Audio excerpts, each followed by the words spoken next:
মালবিকা, মালবিকা আমি এসে গেছি, আর টেনশন করো না প্লিজ।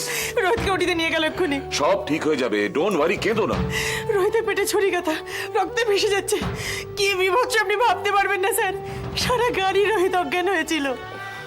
ভগবান, রোহিত বাঁচবে তো স্যার, বাঁচবে তো? মারে, সারাটা জীবন তো রোহিত রোহিত করে গেলি, নিজে কি করে বাঁচবি সেটা ভাব।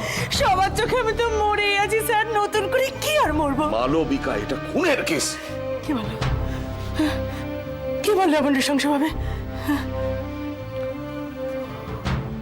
অরিন্দম সেন ওখানে ছিল? না না, কেউ ছিল না। রোহিতই তো ওখানে শুধু পড়েছিল। ফেঁসে গেছো মালবিকা, একদম ফেঁসে গেছো। অরিন্দম জেনে বুঝেই সব করেছে। শোনো, পুলিশ আসবেই, যা কথা বলার আমি বলবো, তুমি একদম চুপ করে থাকবে। আমি কেন চুপ করে থাকবো? রোহিতকে কে মারবে এই অরিন্দম ছাড়া? এতদিনের সব রাগ, সব অপমানের বদলা নিল অরিন্দম। নিকসিংহ মশাই, আমিও এর শেষ দেখে ছাড়বো। রোহিতের জন্য দরকার হলে আমি মরতেও পারি। বাজে কথা বলা বন্ধ করো, একদম শান্ত হয়ে থাকবে। রোহিতের বাড়ির কে আছেন? আমি কেন? একবার আসতে হবে, কিছু ওষুধ আর ব্লাডেরও প্রয়োজন আছে। হ্যাঁ, আমি সব ব্যবস্থা করে দিচ্ছি। একবার কাউন্টারে আসুন। হ্যাঁ, যাচ্ছি। শুনুন, ওই ডক্টর বক্সি, মানে ডক্টর রাধা রমন বক্সির সঙ্গে একটু দেখা হবে, আমার খুব পরিচিত। হ্যাঁ ঠিক আছে, উনি এখন ওটিতে আছেন, বেরোলে তারপরই কথা হবে। আচ্ছা ঠিক আছে, শান্ত হয়ে থেকো, কেমন? প্লিজ শান্ত, একদম শান্ত। আপনি চলুন আসুন। সিস্টার। হ্যাঁ,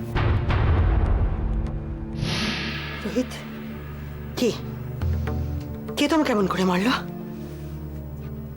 তাকে আমি ছাড়বো না, কিছুতেই ছাড়বো না তাকে আমি।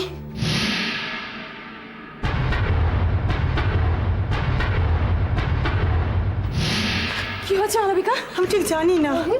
রোহিত, বৌদি, বৌদি, ঠিক বুঝতে পারছি না। আমি ঘরে ঢুকে দেখলাম মাটিতে রোহিত পড়ে আছে, পেটে ছুরি কাটা। দাদার সাথে কি তোমার মিটিং ছিল প্লাজাতে? না, আমি তো অরিন্দমের সঙ্গে দেখা করতে গেছিলাম। রোহিত কেন ওখানে গেছে আমি ঠিক জানি না। বুঝতে পারছিস না? এখনো বুঝতে পারছিস না তুই? এই মেয়েটা আর অরিন্দম মিলে রোহিতকে খুন করে ফেলেছে। না, এখন বোকা সাজছে আমাদের সামনে। আচ্ছা, তুমি তুমি জানতে যে দাদার প্লাজাতে মিটিংয়ে গেছে? না। তুমি কি ফোন করেছিল অন্য কাউকে দিয়ে দাদাকে? ফোন? কি ফোন? কোনো উত্তর পাবি না, কোনো উত্তর পাবি না। ও এখন বোকা সাজছে আমাদের সামনে। আচ্ছা, তুমি কি রোহিতকে হাতের মুঠোয় পেলে না বলে মেরে ফেললে মানুষটাকে? না, রোহিত মরেনি। রোহিত আছে, আছে রোহিত আছে। কতবার বারণ করেছিলাম রোহিত, কতবার বারণ করেছিলাম এই মেয়েটার সঙ্গে না মিশতে, মালবিকার সঙ্গে মিশতে বারণ করেছিলাম। ওর কথা শোনেনি, ওর কথা শুনলো না রোহিত। আর এই মেয়েটার সঙ্গে মেশার জন্য রোহিতের এই অবস্থা হলো। তোমার কিছু বলার নেই তাই তো? লতা, তুই বিশ্বাস কর। তোমাকে বিশ্বাস করব? আমি ঘরে ঢুকে দেখি তুমি এত কথা কি করে বলছো আমি বুঝতে পারছি না। তোমার মতো নীচ মেয়ে আমি দুটো দেখিনি, সত্যি বলে। এত যে অলিকিরিট করতে, মনে হলো না একবার ওদের কথা, আমার দিয়ার কথা, সোনার কথা, আমার কথা। আমরা সবাই ওই মানুষটার মুখ চেয়ে বেঁচেছিলাম, মনে হলো না তোমার একবারও? হ্যাঁ, কত টাকা পেয়েছিলে তুমি? কত টাকা? টাকার জন্য মেয়েরা দেহ বেচে। তুমি কত টাকার জন্য নিজের বিবেকটাকে বেঁচে দিয়েছো বলো তো আমাকে? বৌদি, তাই তো বলি, তুই দাদাকে একা কেন ফোন করে ডেকেছিস? আমি গেলে তো আর এসব হতো না, তাই না? কে রোহিতকে একা ডেকেছে? তোমার মতো মেয়ের মুখ থেকে রোহিতের নাম আমি শুনতে চাই না। দাদার একটা খবর যদি পেতে পারতাম। ওকে ওটিতে নিয়ে গেছে, অপারেশন চলছে, ব্লাড দিতে হবে। কে? রোহিত, তাহলে তো আমাদের এক্ষুনি কিছু করতে হবে। শোনো এবার আমরা কি করবো? মনোহর সিংহ সব ব্যবস্থা করতে গেছে। ও একেবারে আটঘাট বেঁধে এসেছো? হ্যাঁ, বাজে কথা বলো না লতা। রোহিতকে যদি আমি খুনই করবো তাহলে ওকে কি নার্সিং হোমে নিয়ে আসতাম বলো? ওখানে পড়ে থেকো, এমনি এমনি তো ঠিক হয়ে যেত।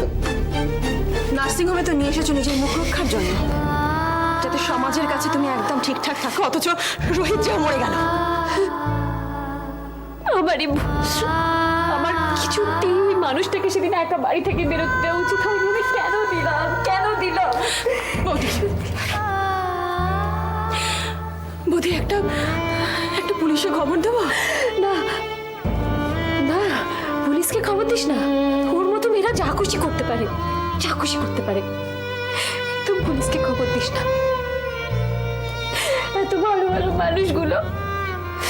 ভালো মানুষগুলো মরে যায় এদের মতো মেয়ের জন্য। আর তোমার মতো মেয়েরা মরতে পারে না?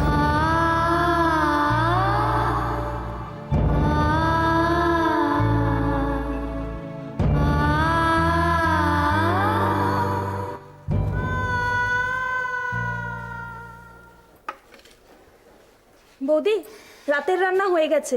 রুটিগুলো নীল হটপটে ভরে দিয়েছি।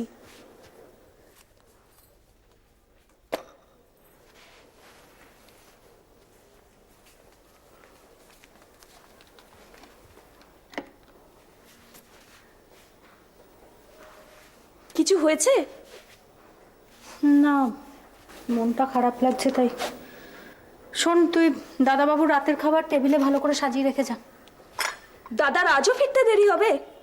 হ্যাঁ। কালও কিন্তু দাদা কিচ্ছু খায়নি, যেমনকার খাবার তেমনি রাখা ছিল। হতে পারে। বৌদি, দাদা যখন চায় না তখন চাকরিটা তো ছেড়ে দিলেই পারো। এই, তোকে আমি এত কথা বলতে বলেছি? যা দেখি তাই বলি। স্বামীকে নিয়ে ঠিক মতো চলতে পারাটাই তো আসল। স্বামী যদি না থাকে। তুই ভেতরে যা। কিছু মনে করো না বৌদি, একদিন যাকে বাড়িতে ঢুকতে দিতে না আজ তার কাছে চাকরি করছো, দাদার তো খারাপ লাগবেই।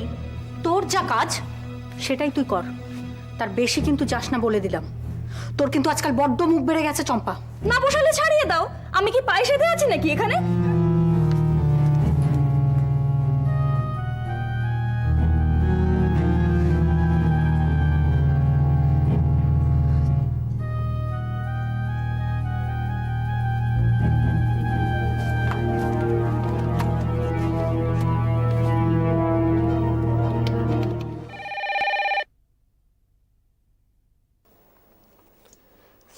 হ্যালো। আচ্ছা, সোনালি আছে? আমি রাখি বলছি। না, বাড়িতে কেউ নেই। কে, অলি? হ্যাঁ। কি হয়েছে? কাঁদছো কেন তুমি? আঙ্কেলের একটা অ্যাক্সিডেন্ট হয়েছে। সে কি? কি হয়েছে? জানি না, আমি কিচ্ছু জানি না। শুধু জানি আঙ্কেলের একটা অ্যাক্সিডেন্ট হয়েছে। সোনা আন্টি, লতা আন্টি সবাই চলে গেছে ওখানে। কোথায় গেছে জানো? Blue bell nursing home. Bluebell nursing home. আচ্ছা আচ্ছা, শোনো, বাড়িতে কে কে আছে? সুবলদা, ভাই আর দিয়া। ও, শোনো শোনো অলি, শোনো, আমি বলছি, তুমি একটু চিন্তা করো না। আঙ্কেলের কিচ্ছু হবে না, আঙ্কেল ভালো হয়ে যাবে। হ্যাঁ হ্যাঁ হ্যাঁ, আমি এক্ষুনি নার্সিং হোমে যাচ্ছি। আর শোনো, তুমি সাবধানে থেকো কিন্তু। হ্যাঁ, সাবধানে থেকো। আমি রাখি। হ্যাঁ, আমি বেরোচ্ছি এক্ষুনি। চম্পা, চম্পা, বলো। শোন, আমি বেরোচ্ছি একটু এখন। হ্যাঁ, রোহিত স্যারের অ্যাক্সিডেন্ট হয়েছে। শোন, তুই বাড়িতে একটা ফোন করে দে, বল তুই আর যেতে পারবি না, ছোটকে দেখতে হবে। পারবি তো? পারবো। আচ্ছা। দাদা তো মিথ্যে কিছু বলে না। রোহিত স্যারের অ্যাক্সিডেন্ট শুনে করছে দেখো না। হ্যালো, কে? ও মাসিমণি? হ্যাঁ, বৌদিকে দিচ্ছি, ধরো। বৌদি, তোমার ফোন। বলে দে এখন ধরতে পারবো না, পরে করবো। তোমার মা। দে দে দে। হ্যালো, হ্যাঁ মা। হ্যাঁ, না না, শোনো, রোহিতের অ্যাক্সিডেন্ট হয়েছে। হ্যাঁ হ্যাঁ, ব্লুবেল নার্সিং হোমে রয়েছে। হ্যাঁ, আমি বেরোচ্ছি, আমি এক্ষুনি চলে যাচ্ছি। হ্যাঁ হ্যাঁ, আমি তোমাকে পরে ফোন করবো, আর সময় নষ্ট করার সময় নেই আমার। হ্যাঁ হ্যাঁ, আমার কাছে মোবাইল থাকবে। রাখছি, আমি বেরিয়ে যাচ্ছি এক্ষুনি। হ্যাঁ। চম্পা সব ঠিক করে রাখিস, কিন্তু খেয়াল রাখিস সবটার দিকে। দরজা দিয়ে দে।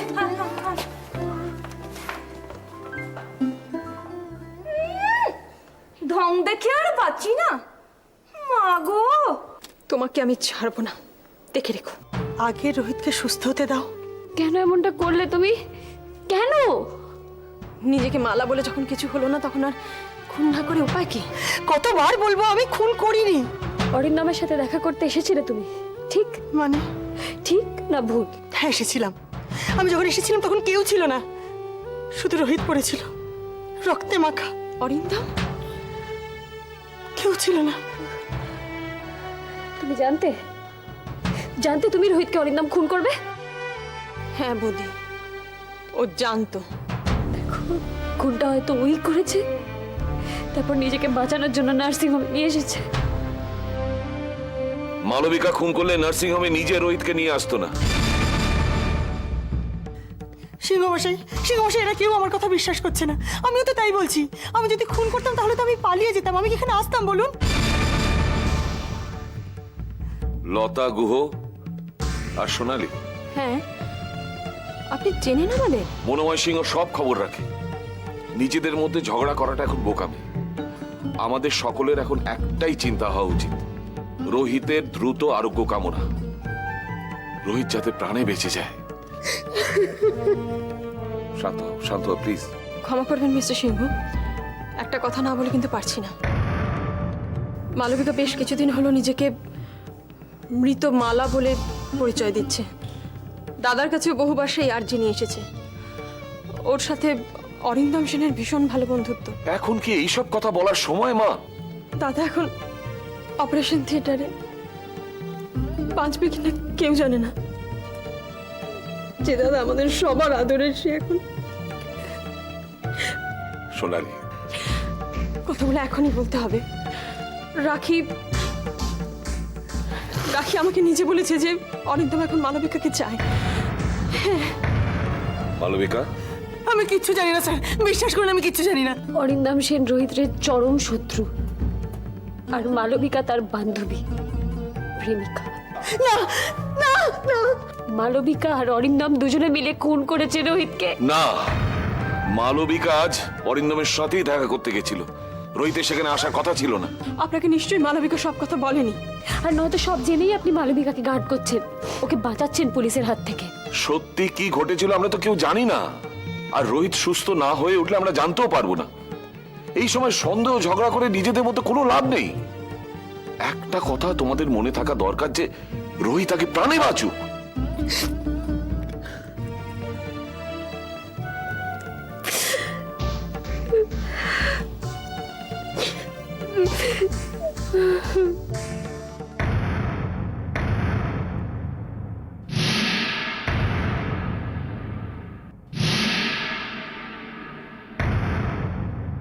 কি হয়েছে? কেমন আছে রোহিত? দেখুন, অপারেশন তো সাকসেসফুল, তবে 72 ঘন্টা না গেলে তো কিছু বলা যাচ্ছে না। কিছু বলা যাচ্ছে না মানে? মানে 72 ঘন্টা আমরা ওকে অবজারভেশনে রাখবো। ও, তার মানে বিপদ এখনো কাটেনি? না। ব্লাড লেগেছিল ডক্টর? 3 বোতল তো দেয়া হয়েছে, আরো ধরুন 2 বোতল দিতে হবে। তবে চিন্তার কিছু নেই, আমরা ওনাকে আইসিইউতে দিয়ে দিচ্ছি। প্লিজ ডক্টর, বুঝতেই পারছেন মানে হঠাৎ করে এরকম একটা অ্যাক্সিডেন্ট কেস, আমাদের কারোর মনের অবস্থা ভালো নেই। আপনি সত্যি করে বলুন না রোহিত কেমন আছে? দেখুন, পেটের ভেতরে যে ইনজুরিটা হয়েছিল আমরা তো স্টিচ করে দিয়েছি। আমরা সব রকম চেষ্টা করছি, তবে বাকিটা উপরওয়ালার হাতে। ভয়ের কিছু নেই, আমরা সবাই মিলে চেষ্টা করছি। Thank you doctor. Thank you. 72 ঘন্টার মধ্যে যদি তাদের কিছু হয়ে যায়।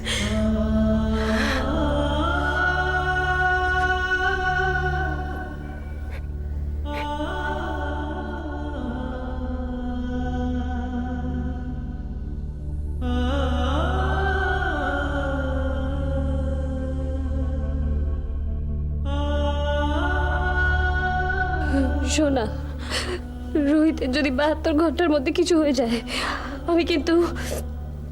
কিচ্ছু হবে না বৌদি, কিচ্ছু হবে না, একদম ঘাবড়িও না। দেখো দাদা, একদম ভালো হয়ে যাবে, কিচ্ছু হবে না। সব ওই মেয়েটার জন্য, সব ওই মেয়েটার জন্য। মালবিকা, মালবিকা,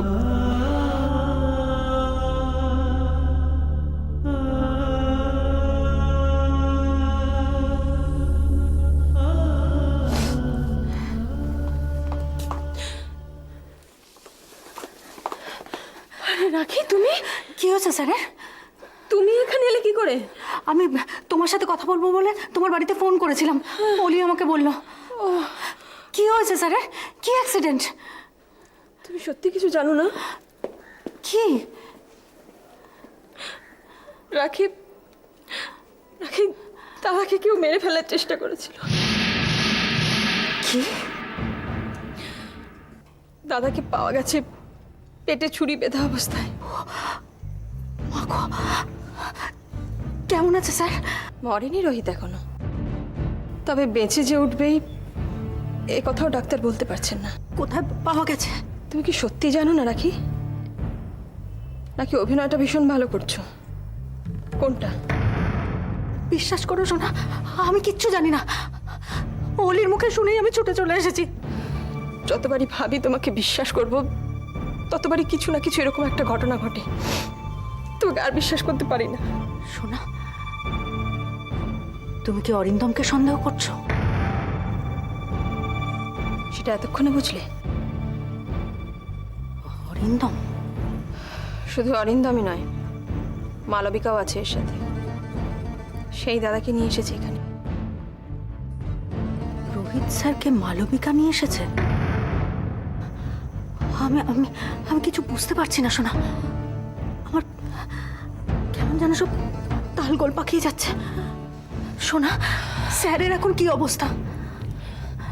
অপারেশন সাকসেসফুল, কিন্তু 72 ঘন্টা না গেলে কিছু বলা যাবে না। বুঝছি নাকি? আমি বুঝতে পারছি না কি হবে, ভাবতে পারছি না কিছু। 3 বোতল ব্লাড লেগেছে, আরো 2 বোতল লাগবে বলছে। সোনা, সোনা, আমি বলছি স্যারের কিচ্ছু হবে না। স্যার ঠিক ভালো হয়ে যাবেন। স্যারের যদি কিছু হয় তাহলে তো আমি তোমাদের সবার কাছে ছোট হয়ে যাব। দোষ যেই করুক, সোনা শাস্তি তাকে পেতেই হবে। সোনা দেখো, এতগুলো মানুষের ভালোবাসা, বিশ্বাস সব কি মিথ্যে হয়ে যেতে পারে? পারে না সোনা, মিথ্যে হতে পারে না। আমি তোমাকে কথা দিচ্ছি সোনা, অরিন্দম যদি সত্যিই দোষ করে, আমি নিজে তাকে পুলিশের হাতে তুলে দেবো।